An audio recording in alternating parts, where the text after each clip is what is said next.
नमस्कार, capital TV Uttar Pradesh देख रहे हैं आप। मैं हूं आपके साथ सोनाली जोशी। यूपी विधानसभा चुनाव से पहले हर पार्टी एक के बाद एक बड़े फैसले ले रही है। कोई इस बार चुनाव न लड़ने का फैसला ले रहा है तो कोई अकेले दम पे। कौन चुनाव लड़ेगा, कौन चुनाव नहीं लड़ेगा, एक एक कर ये साफ होता जा रहा है। इसी बीच यूपी के आगामी विधानसभा चुनाव को लेकर सत्ताधारी बीजेपी पूरी ताकत से तैयारियों में जुट गई है। सूत्रों के मुताबिक बीजेपी ने मुख्यमंत्री योगी आदित्यनाथ और दोनों उप मुख्यमंत्री डॉक्टर दिनेश शर्मा और केशव प्रसाद मौर्य को भी चुनाव में उतारने का फैसला किया है। इस खबर में देखिए।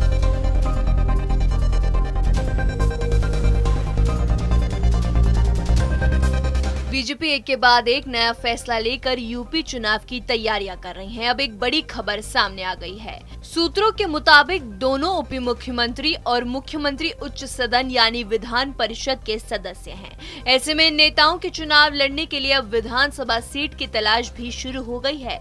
डिप्टी सीएम केशव प्रसाद मौर्य के कौशाम्बी की विधानसभा सीट और प्रयागराज की 2 विधानसभा सीटों पर किसी एक सीट से चुनाव लड़ने की संभावना जताई जा रही है।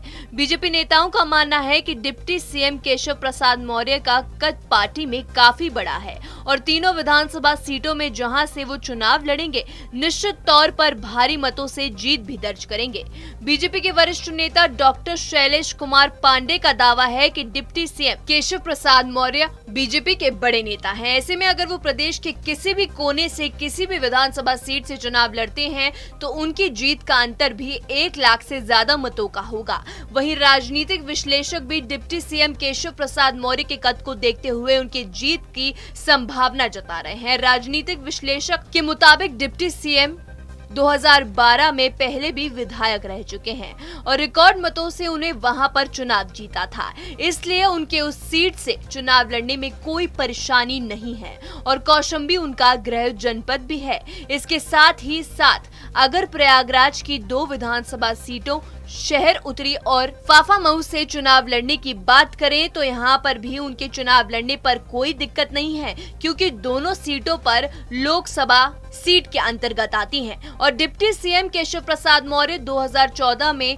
फूलपुर संसदीय सीट से लोकसभा का चुनाव भी जीत चुके हैं। उनकी इस जीत में फाफामऊ और शहर उत्तरी से उनको अच्छी लीड भी मिली थी। इसके साथ ही डिप्टी सीएम केशव प्रसाद मौर्य प्रयागराज के शहर उत्तरी विधानसभा क्षेत्र में लगातार सक्रिय दिख रहे हैं। इन दिनों हर छोटे बड़े काम में उनकी सहभागिता भी रहती है। शहर उत्तरी से भाजपा विधायक हर्षवर्धन वाजपेयी की अपेक्षा डिप्टी सीएम की इस विधानसभा क्षेत्र में बड़ी सक्रियता भी इस बात को बल दे रही है कि डिप्टी सीएम यहां से चुनाव लड़ सकते हैं। वहीं भाजपा विधायक हर्षवर्धन वाजपेयी जो कुछ समय पहले तक डिप्टी सीएम केशव प्रसाद मौर्य के साई की तरह उनके साथ दिखते थे, वो अब डिप्टी सीएम के कार्यक्रमों में थोड़ा कम नजर आ रहे हैं।